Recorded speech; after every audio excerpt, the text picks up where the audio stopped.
By the way, they improved the what is called V Bridger. Is the thing that a lot of VTubers use in order to project themselves onto their avatar. So basically, that now, as you can see, my troll is a little bit more detailed with my mouth movements. So if you happen to have like a favorite VTuber, maybe a Shy Lily or something, if you're going to watch her, it's going to be a lot more expressive. They improve the technology. Very rarely, like, do they update something. Did you notice that nowadays when they update something, it adds more safety? In other words, more spyware. Right? Like everything has to spy on you some way or somehow.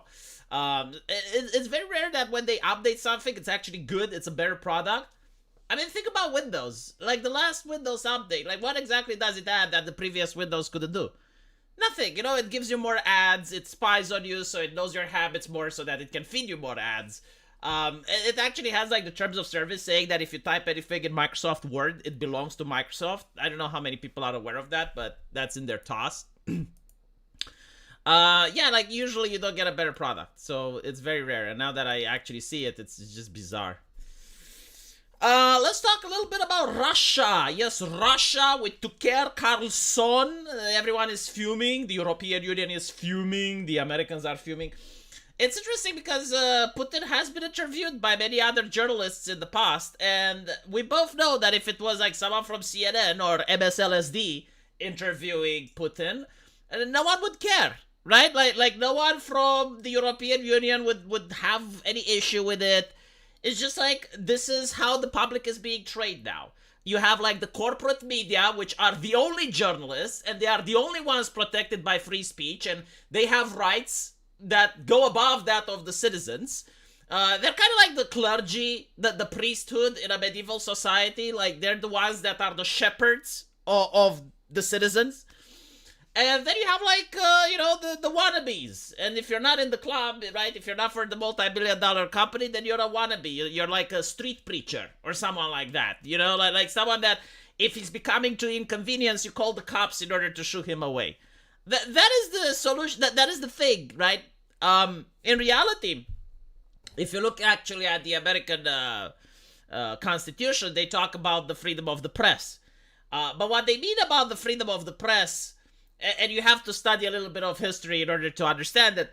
Like, back in the days, people got their information in a medieval society. They got that information from tavern keepers, right? Because a lot of merchants would go to the tavern, a lot of travelers, right? So tavern keepers would spread information.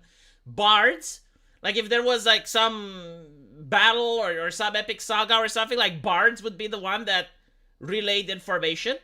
And the town crier, right? So, like, if the noble wanted people to know something, you had, like, a guy with the bell going, like, hear ye, you know, by official decree, blah, blah, blah, right? And going to church. Going to church was another way of getting information, right? But like, it was very limited. Like, this was how people actually knew what was going on. And, of course, you know, people talking to each other. And in this limited way, it was very easy to suppress information, right? Like, if the church didn't want you to know about something, they simply wouldn't talk about it, right? Like, if there was a passage from the Bible that they didn't want you to know it exists, they wouldn't mention it. You didn't know how to read the Bible, you didn't speak Latin, so you couldn't fact check them. If the noble didn't want you to hear about something, they wouldn't get the town crier to say it. And if the tavern keep was a little bit too talkative, then they could shut down his tavern. So, like, everything was very controlled, right? Like, very centralized. And all of this stops when you have the printing press. I mean, the church was absolutely livid with the fact that people started translating the Bible. They didn't like the fact that the printing press allows people to read, so they came up with stuff like, oh my god, but it, like, takes away the soul, right? Because, like, everyone, the artist, right, he would use his own hand in order to write, and that was like him putting a piece of his soul into the writing.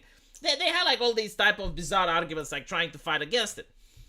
But even like once you genuinely have like everyone having access to newspapers and reading and stuff, you had still like the kings, the monarchs, the government like deciding what goes into the papers and whatnot, doing basic censorship. And when you go into America, the founding fathers decide, no, like, we need to have freedom of the press. And freedom of the press, like, literally means allowing people to talk with each other. Allowing the population to talk with each other, even if it's misinformation, even if it's dangerous, even, like, whatever, right? Like, people should be able to communicate with each other. because at the end of the day, the government is still people, right? Like the government is more enlightened, or right?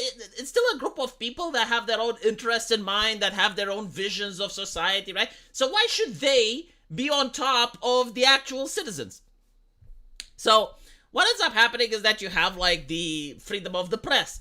But nowadays, like, we're going back to the original period, right? We're going back to the medieval time period where they're like, no, we need to centralize and we need to control. So what they're saying is like the press is only the corporations that the government works with, right? So like the big corporations like MSNBC, CNN.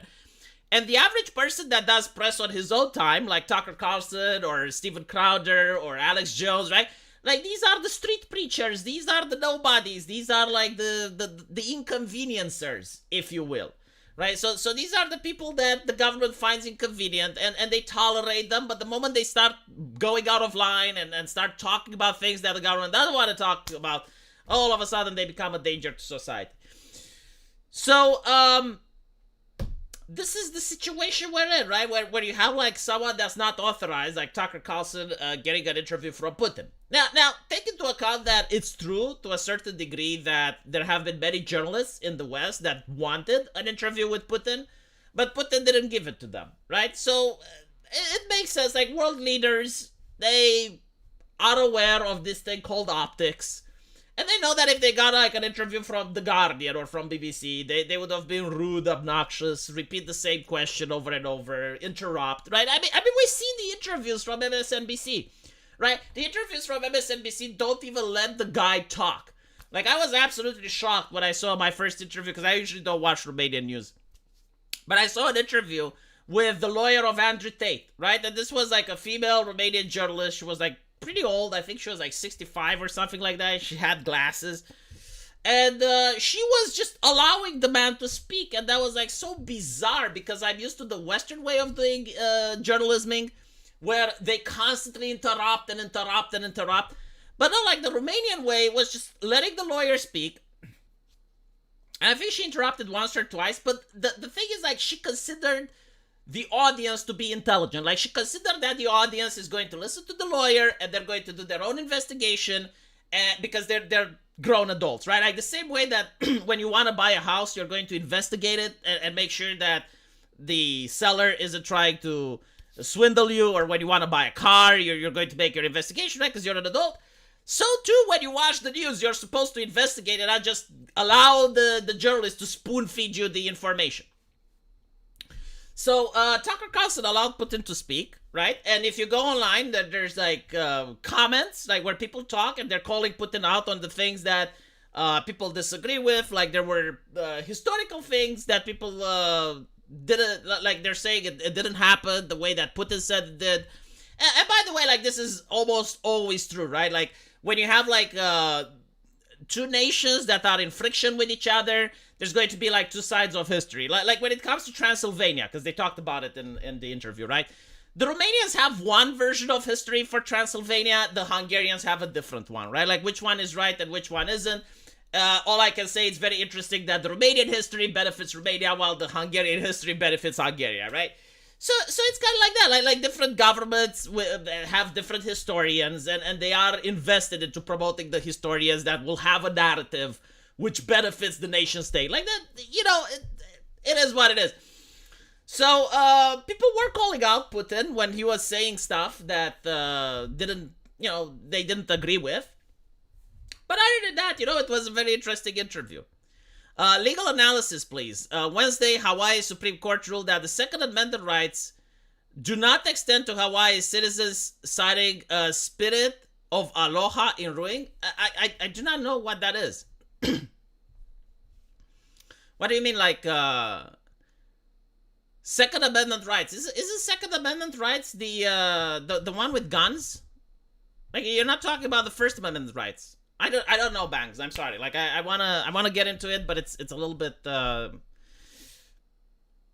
it's something that I haven't looked into yet. So yeah, if Hungary wants Transylvania, they can send their 5 tanks to try and take it. Because, like, well, how big is Hungarian military? It's like 5 tanks. Do they have 6 now? Did they upgrade it? I don't know.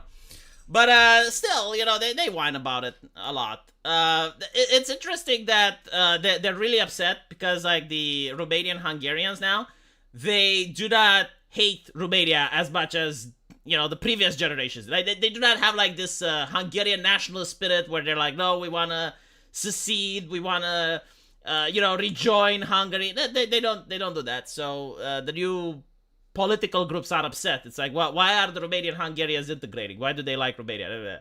Hiss, hiss, hiss. But anyway, right. So about the interview, the whole interview wasn't like something that Putin hasn't said already. Like everything in this interview has already been addressed.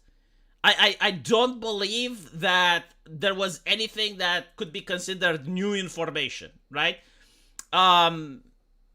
Basically, Putin believes that Russia has been treated poorly by the West. It's up to Westerners to decide whether that's warranted or not.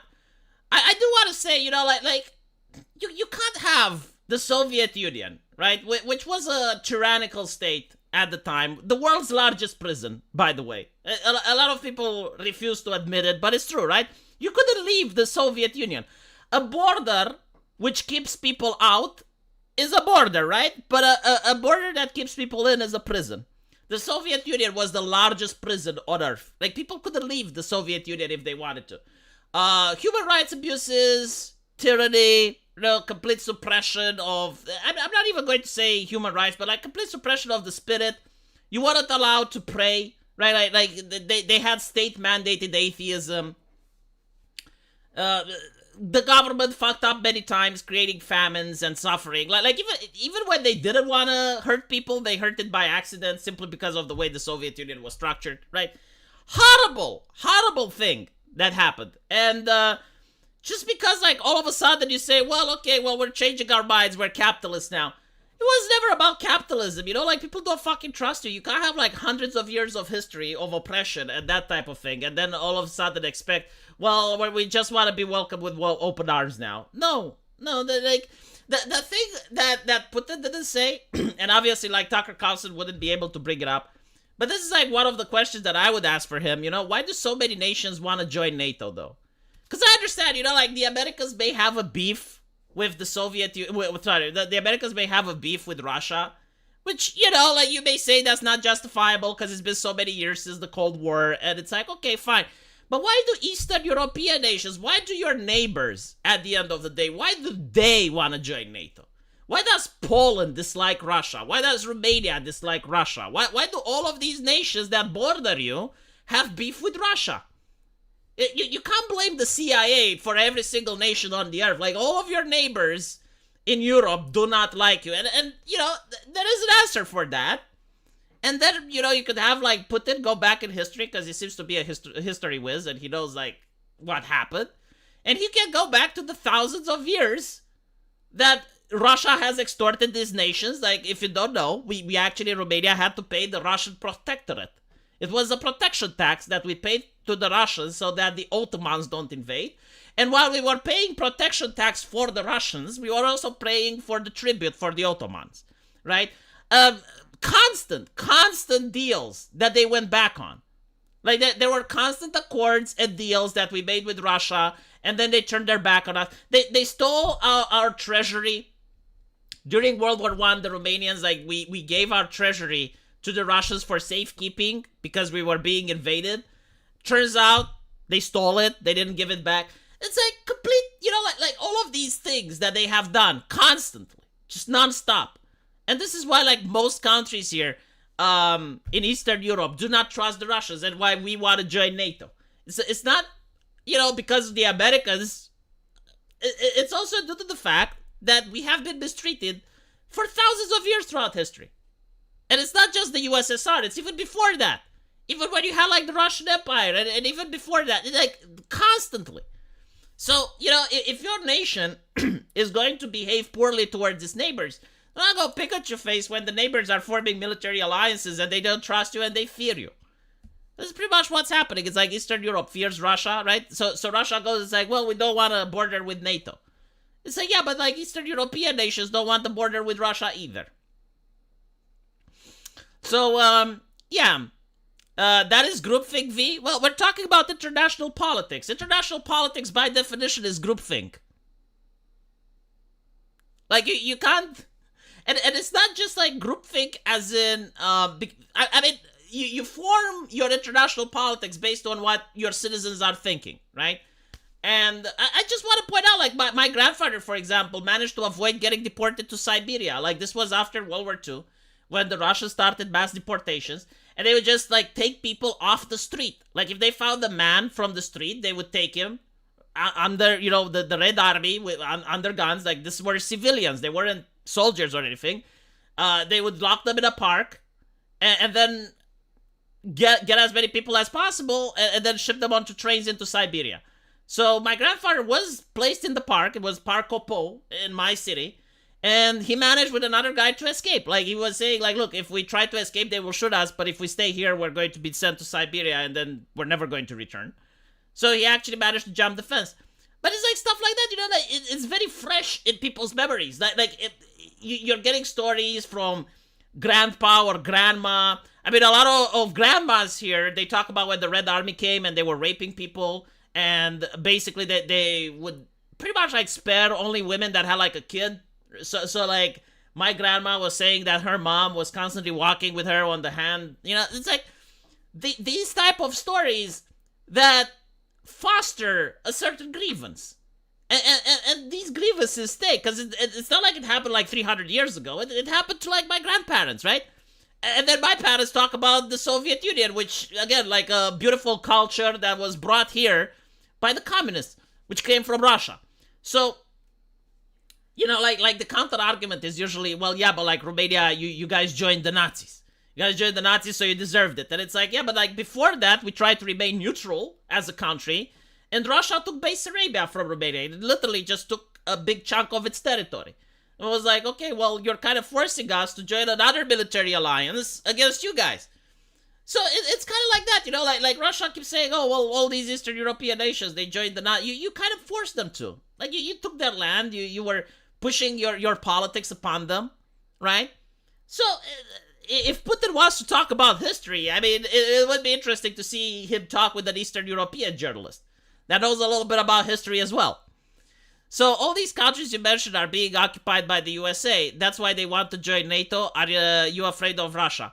They're not being occupied by the USA the same way that Russia was occupying these countries, right? Like, the USA is definitely using soft power and influence in order to try and persuade these countries one way or another. But to believe that Russia isn't using their own soft power is absolutely bewildering. I mean, Russia does have, like, their own version of the CIA. They have their own, soft power. They can try to convince and influence people. In some cases, they are successful. Like, they were influencing Germany. They were influencing Hungary, and they still are. But like, it doesn't work all the time, because in order to influence people, they also have to agree to a certain, to a certain degree. Like Hungary doesn't have the same history with Russia that Poland or Romania did. So due to that, they're more likely to be influenced, while the other countries are going to be more persuaded by the USA. But take into account that small nations are always influenced by larger nations. Like, this is not something new or something that hasn't existed throughout human history. In fact, it's the norm. Like, smaller nations are going to be satellites in the sphere of influence of larger nations. Russia is a larger nation. It also has, like, sphere of influence in other countries that are doing what Russia wants them to do. The United States does the same. The European Union does the same.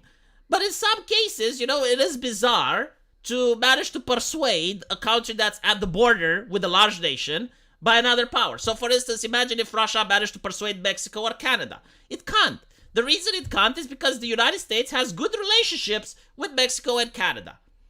As stringent as they are and with the problems that they are, you cannot have, like, the Soviet Union or China allowing Mexico to have military bases on its soil. Because the United States does have good relationships with Mexico. It has good relationship with China. So, a lot of people are saying, it's like, well, how would the US feel if China had its bases in Mexico? And I'm like, well, Mexico would never allow it. They would always say no. Like, there is nothing that China can possibly do in order to persuade Mexico to allow Chinese military bases on their soil. They don't want to upset the Americans. They have no interest in. Mexico doesn't believe that the Americans are going to invade. Mexico doesn't think that the Americans are going to fuck with them. So due to this level of relationship, that the US has with its neighbors, you're not going to have the same problem that Russia has. Yeah, for the most part, they have good relationships. Even when Trump came in and he was like, oh, I'm going to build a wall and Mexico will pay for it. Even Trump had good relationships with Mexico. Right?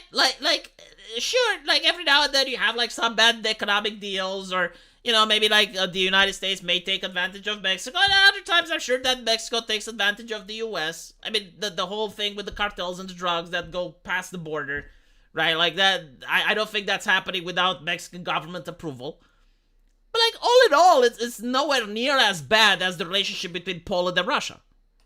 And it's not like Poland and Russia aren't the only examples of two countries that have bad relationships due to past grievances.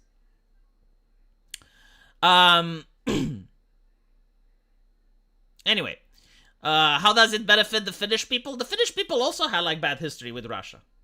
I mean, the Russian-Finnish war wasn't when the Russians suffered a humiliating defeat. But again, like almost every single country that's neighboring Russia had some bad history with it. I would say that it's similar for Germany. I guess, like, in a way, Germany constantly manages to win the PR war, right? Like if you look at the European history and German history, like, Germany usually ends up causing European problems. I mean, World War I, World War II, the Roman Empire, right? Like, Germany constantly does this, but they managed to win the PR war. I don't know how the fuck they do it. It beats me. Well, maybe the Russians have something to learn from Germany. Right? It's bizarre. I can't express it. Like, even now, you have Germany going, it's like, oh yes, we need to militarize harder. We need to get our troops back on track, and it's like, what the fuck? It's like, wasn't like the whole European Union thing just to keep Germany from militarizing?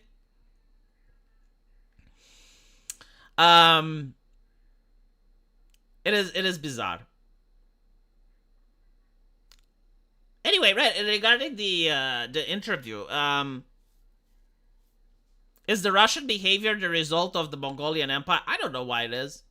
But like, again, you read like the history of Poland, you read the history of Romania, you read the history of Belgium, like all of the neighboring countries, at least in Europe, they have bad relationship with the Russians. The only exception is Hungary. Again, I don't know why. But like, other than that, yeah, most countries, and it's not just the governments, right? It's not like the government is saying that, you know, Russia's bad and everyone believes it. No, it's like a cultural thing. It's a cultural thing, and it's been going on, again, like it's not something that's taught in schools, but it's mostly due to the fact that grandma used to tell her stories, right? Mama and dada used to tell their stories. So people are already very skeptical. Long live Emperor V. Thank you for being a member for 12 months. Finland fought Russia in World War II. Yeah, I know, but again, it's not just like fighting in a war that gets historical grievances. Many people fought Germany in World War II, and now they're friends. You know, like, I mean, America fought Japan in World War II, and now they're friends. I would say, yeah, like Hungary and Serbia, yeah. I mean, it's so bad, just so you know how bad it is, right? That in Romania, they actually use it as an insult. It's like, oh, you're with the Russians. It's viewed as something negative. Meanwhile, in Greece, people don't care. In France, they also don't care, right? Like, if you go to France and you say, oh, you're with the Russians, they're like, yeah, I mean, who cares, right? Do Romanians want Moldavia back? Well, that's an interesting question, right? I mean, the whole like, one of the many grievances is with Moldavia. I guess like yes and no would be the answer. For those of you who don't know, Moldavia is kind of like the North Korea of Romania, right? So it's like you have North Korea, South Korea. It's the same thing, like you got Romania and Moldavia. The Russians took Moldavia from us, and then they did like population replacement. Like they took a lot of people from Moldavia, deported them to Siberia, replaced them with ethnic Russians. So now it's not even like I mean, they're still Romanians, but like the population has like a different culture. They're the only European state that voted for communism after communism fell, if you can imagine that, right? So like every single, once the Soviet Union fell, all the other nations in Europe, they were like going capitalist, but you have Moldavia that, no, like we want communism. We actually vote for this. And they ended up being, I think they still are, I'm not sure, but I think like they're one of the poorest nations in Europe. And not only that, but like even after they got their quote unquote independence, the Russians took Transnistria from them. So like that's a big chunk of their territory. You have like, I think it's like the Russian Sixth Army goes into Transnistria. They form an enclave, and they claim that the Russians say, oh, they're not listening to orders anymore. We can't call them back. It's like a big shit show over there. So like, does Romania want Moldavia back? I mean, yes and no, right? Like, I think that if they were to come back, they would be problematic in the sense that they would vote for like communist policies, right? Like these, the Moldavians, they still vote very left wing. So if they were to join Romania, they would start like left wing politics and left wing parties and vote for those. So that would be a problem. They're also like a very poor nation, so I don't know if they would want like Romanians to go there, because like again, you're basically like gentrifying the nation if you do that, right? So what I think should happen, if it was up to me, obviously it's not, but if it was up to me, I would just have like free trade between Romania and Moldavia. So like no borders. They can come in here with just their ID card, the same way that I can go to Germany with just my ID card, right? They would be able to come here, set up businesses, find work. Romania should be able to go to Moldavia and do the same thing. And maybe after a course of like 10 or 20 years where the relationships normalize like that, and it, like people just travel back and forth as much as they want, then we can talk about Moldavia coming back to Romania. But right now, I think it would be detrimental for Moldavia, and it would also be detrimental for Romania. Because you just have like Romanian business people like myself, right? Like I would just go to Moldavia, and with my money, I would live like a king there. But I would just drive up all the prices in that neighborhood, right? Like if more people like me go there, like the prices would explode, and people from Moldavia would have like difficulty living there. So it's a lot more complex than, just saying, oh, do you want Moldavia back? When you become emperor, can you make Spoon your press secretary? I don't know. Does he make me coffee? If he makes me coffee, then yes. Hi V, hope all is well. I got to watch the interview. Are the liberal media spurging over the interview?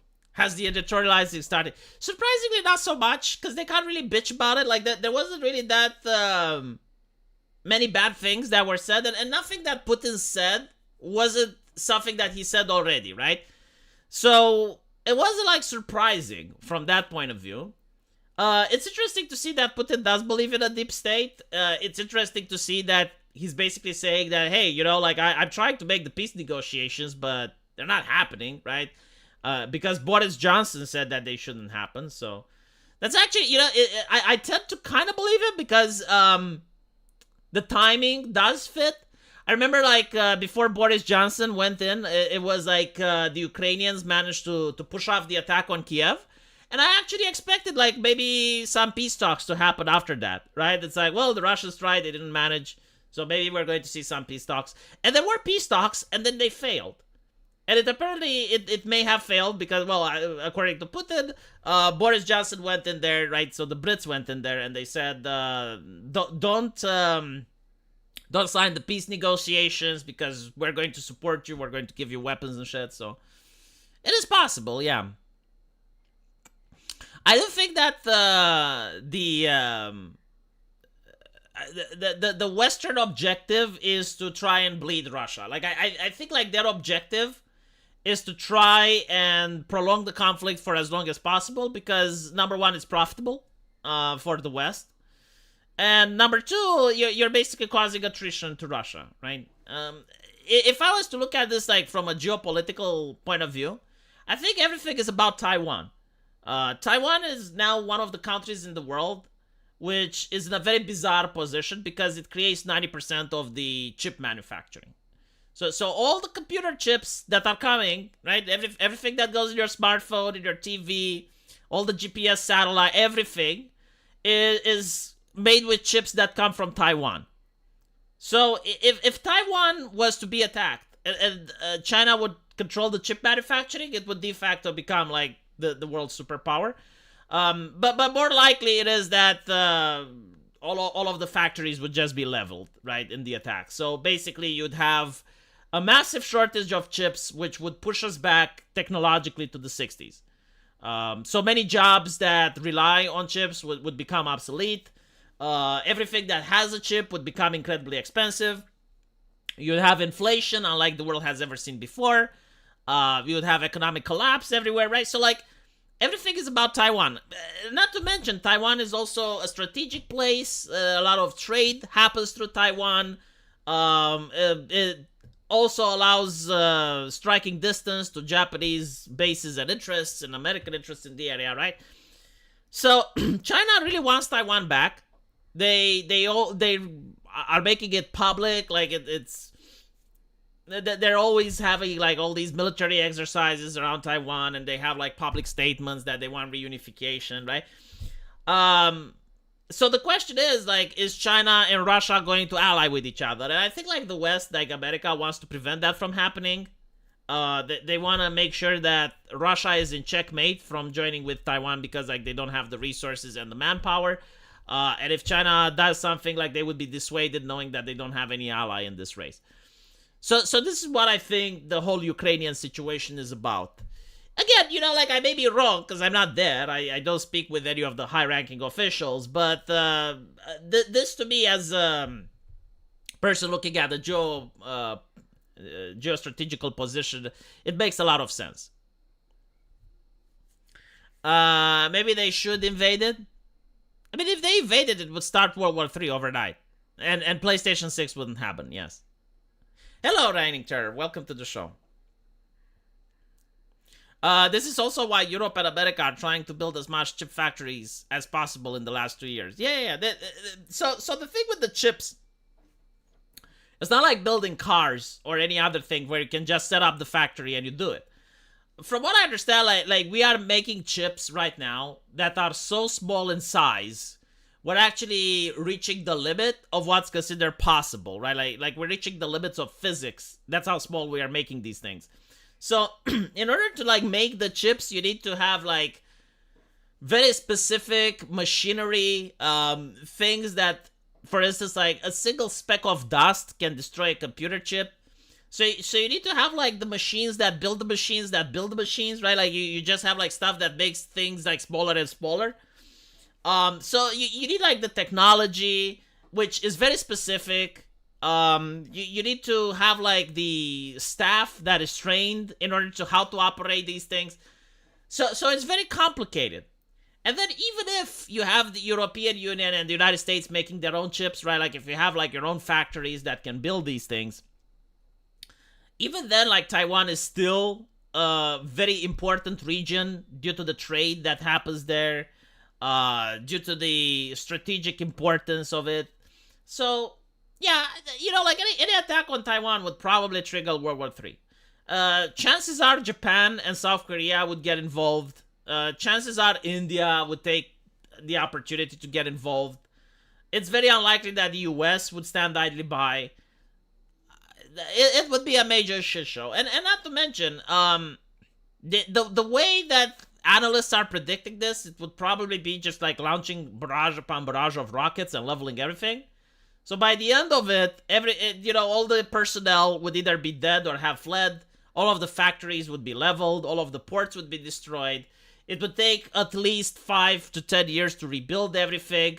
You would have a situation that would be far worse than COVID economically. Like all the prices would explode. If you think inflation is bad now, that would cause just like the worst inflation that the world has ever seen. This would probably lead to famine and worse, right? I don't even know. Like, I can't even imagine what an invasion of Taiwan would look like, even to the countries that aren't involved, right? So, like, even I from Romania would probably feel the effects.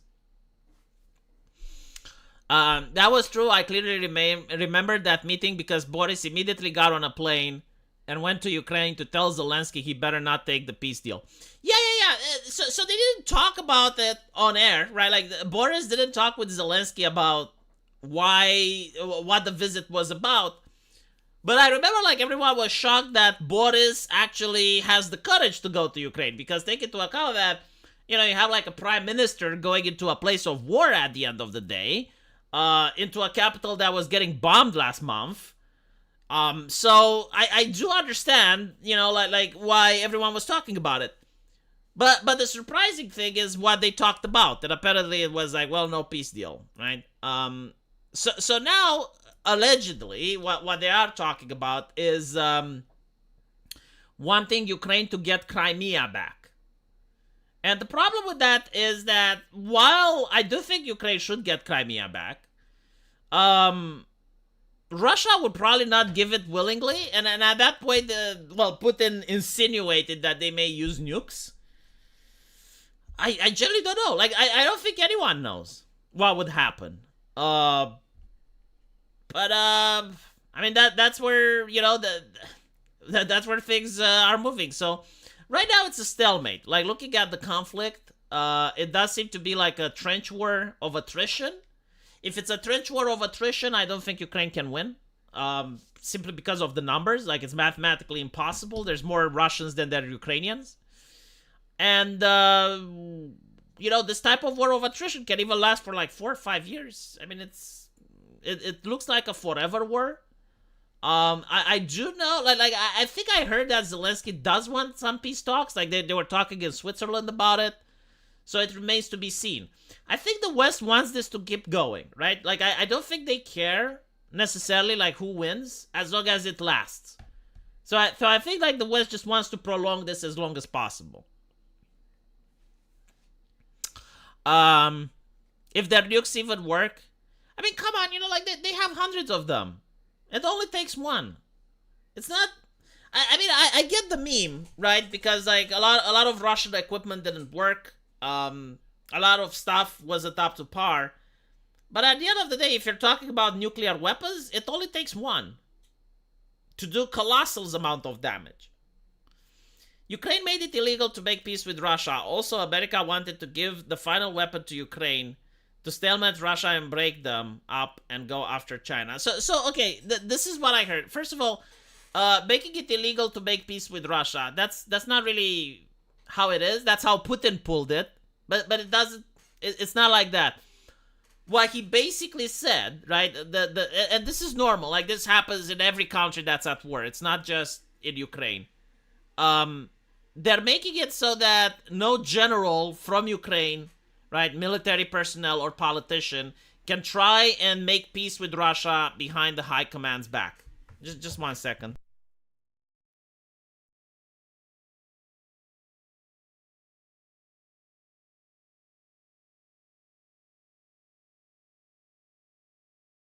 All right, sorry.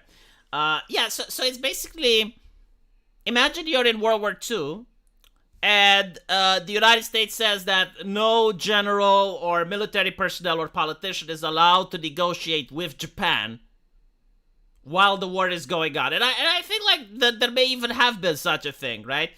Or in Britain during World War II, right? Like in Britain, it would be that no general or military person or journalist or politician is allowed to negotiate with Germany while the war is going on, right? So basically, like, only the president, only the high command is able to start negotiations, because otherwise it's called treason.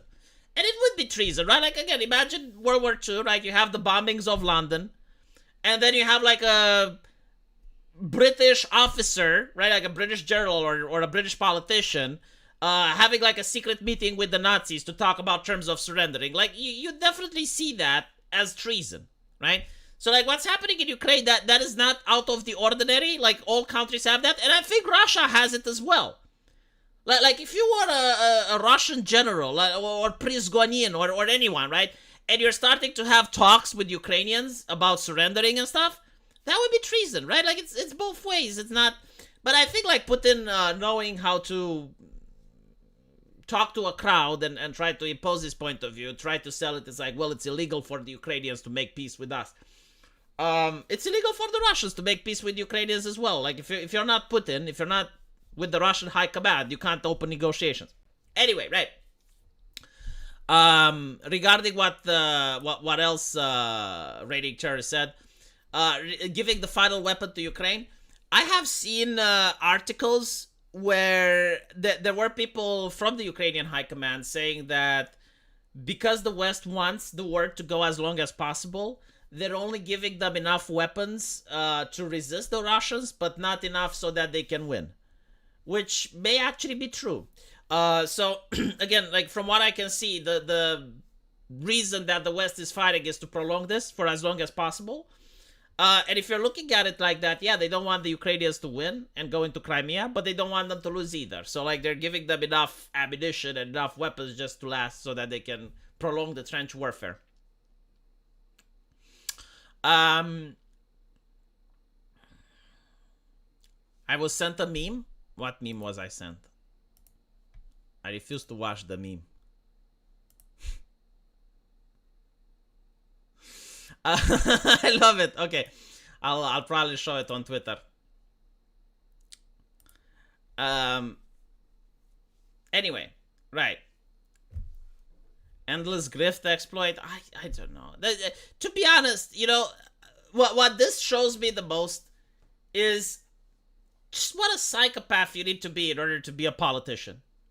No, like seriously, right? To make these decisions that are cold and calculated on paper, but like millions of people die. Can you imagine that? Right? And it makes sense because like the politicians don't get to see the carnage. They're protected from it, right? Like on social media, you can't really show the horrors of war. I mean, I remember when the horrors of war were shown with what happened in Israel. And immediately the European Union freaked out and they demanded that Twitter take away those images, even though those images weren't illegal, right? Like there were things that happened and they were on the internet, like, but no, like the European Union didn't like it, right? So the politicians, they don't get to see the carnage of war. And for them, human beings are just percentages on a piece of paper. You sign a decree, right? You just sign a piece of paper and that's it. And it's just, when you think about it, it's beyond disgusting, but like, what can you do? I'm a horrible person? Maybe, I don't know, but I'm not a politician, so I guess if I ever became a politician, I would become even more horrible than I already am, right? What kind of idiot you have to be to not be afraid of nuclear weapons? I think like most people, right? They never saw war. They never like for them war is just like this thing that they see in movies or video games. So they don't understand what a nuke does. Like the problem with the nuclear weapon isn't like the damage, which is on a massive scale, right? Like an entire city can be raised off the ground, right? So like think about your city. And now imagine that everyone there just dies. It's just, but that's not the issue. Like the people that actually die in nuclear fire are the lucky ones, believe it or not. I know it sounds weird, but if you think about it, right, like death is instantaneous. It's like the guys that went with that sub, which imploded, right? Like death was instant. So the people that actually die in the nuclear fire, they don't suffer. The people that suffer are the ones that are at the edges of the blast. So everything that's electronic just dies, right? Which means no smartphone, no credit card, no cars.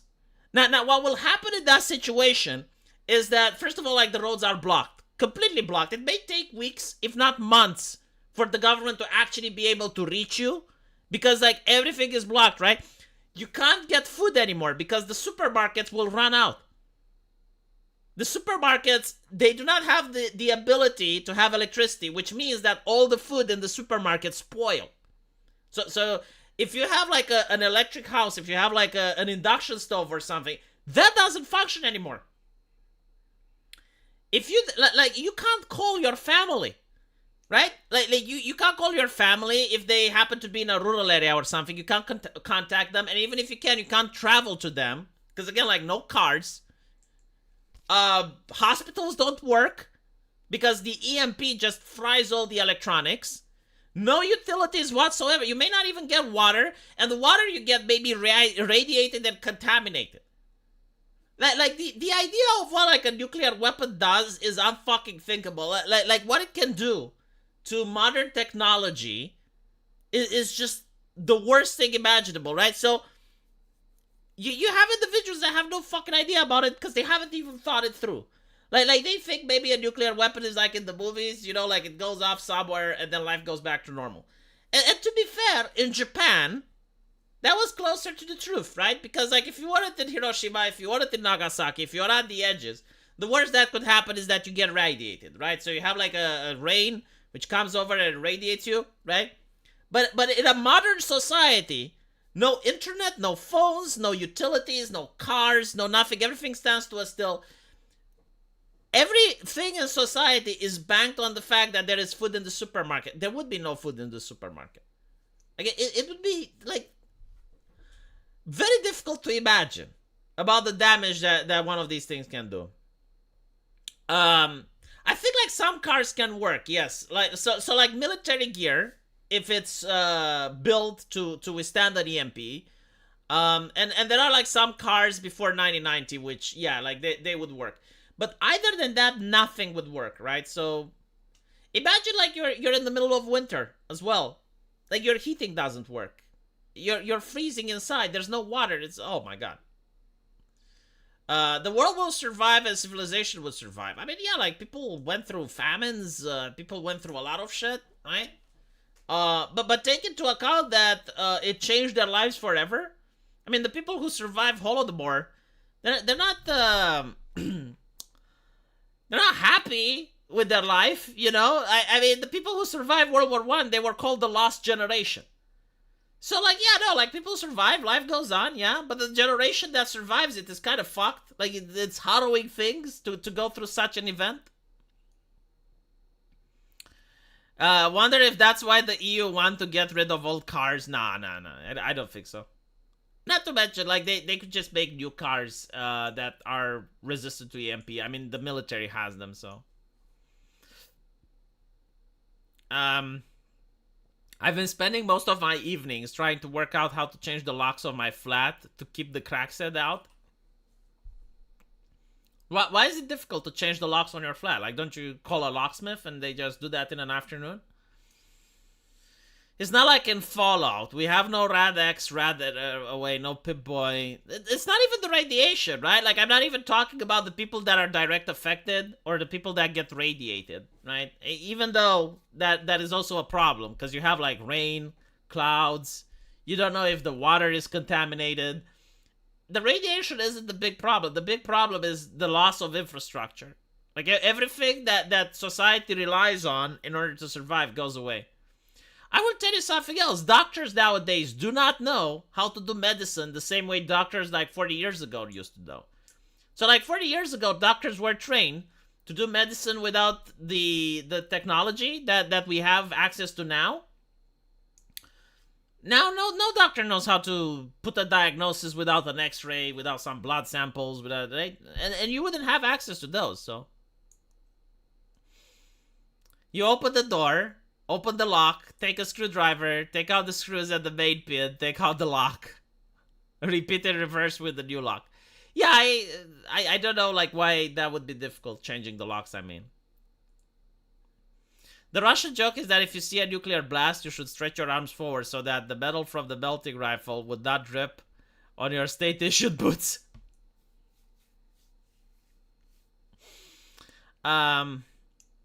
Locksmiths are 100 euros. I mean, yeah, but like you pay 100 euros so someone doesn't break into your house. I think like 100 euros is worth it if people don't get to steal your shit.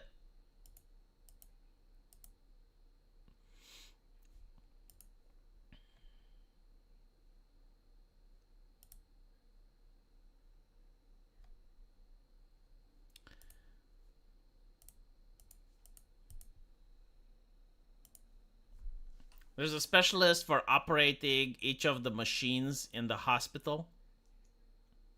I mean, it depends in what country you're at, but in most places, doctors do not know how to put a diagnosis unless they see an x-ray, unless they have blood works. Like even if you have like a specialist, right? Like, how do you know that his leukocytes are like his white cells are going up, right? To be fair, in Romania, like they taught us some. Like most of the doctors that were old, they were like, no, you need to have like clinical sense, and you basically should be able to put a diagnosis without relying on any machinery. But it is very difficult. There's a story doing the roundabouts about cancer-resistant Chernobyl wolves. I wouldn't be surprised. I think like it's possible. Yeah, like if you have like a place that's highly radiated, eventually after a couple of generations, you have like animals that are resistant to it. But anyway, right. Going back to the interview, I noticed that Vladimir Putin accused Tucker Carlson of wanting to join the CIA. I wonder like how I love how Tucker was not, so mindfucked by that he didn't try to talk about it or argue with it. That you know, like I think that was just Putin flexing, like showing that he knows. So Tucker Carlson tried to join the CIA, but the CIA wouldn't have him. And a lot of right-wingers on the internet don't like Tucker Carlson now because of that. And I'm like, but why though? You know, like the CIA is not like a criminal organization, right? What is it? That was hilarious. Like that was my favorite part of the interview. Like Putin looks at him and it's like, oh, I know you wanted to join the CIA, but he's not a Fed. He doesn't glow. He wanted to glow, but he couldn't. He tried powering it up, but like nothing glowed, right? So all big journals are CIA or former. I wouldn't be surprised. Well, apparently Tucker Carlson isn't, right? Like Putin said that he isn't. Because he didn't want to, right? Not for the lack of trying.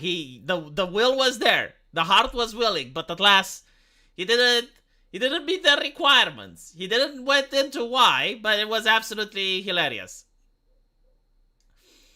I mean, yeah, you know, like there's many possibilities. Like maybe he didn't know it when he was younger, or who the fuck knows. But it was just really funny.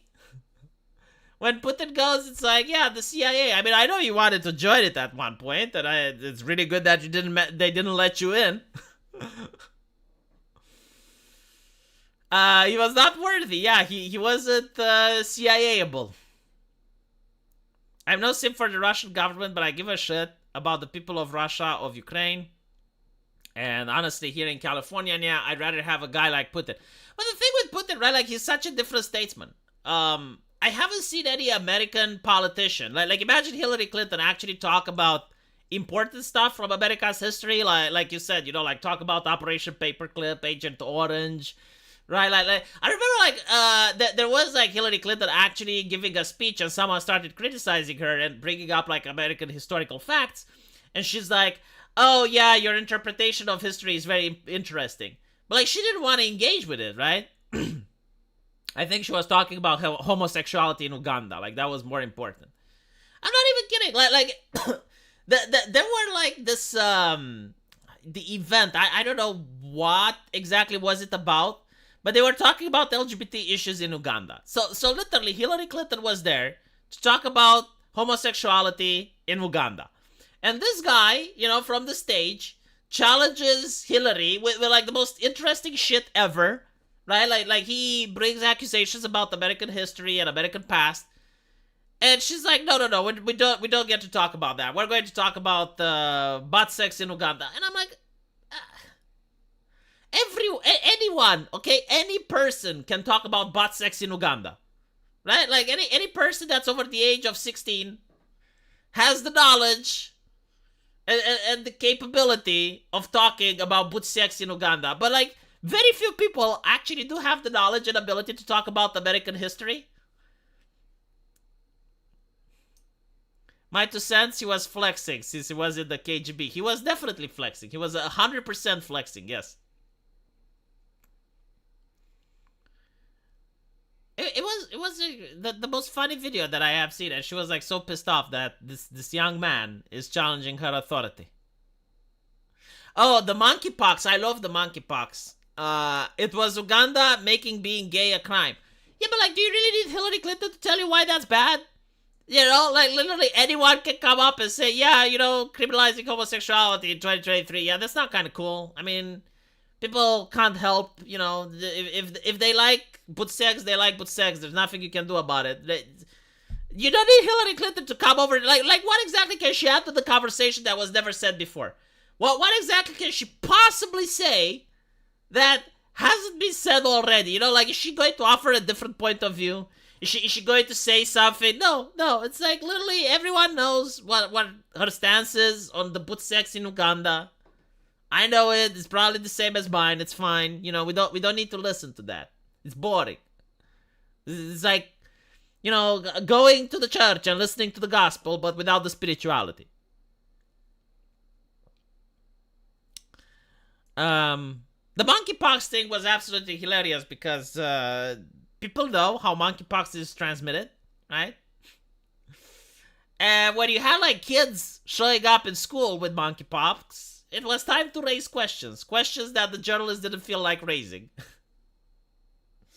So that dropped away really fast, because I was thinking like this was during COVID, and I was like, wow, so they're going to have to social distance during Pride Month? Are they going to ask, make a mRNA vaccine for monkeypox? Are they going to ask people to show QR code for? No, they didn't. No. That went away really fast, really, really fast.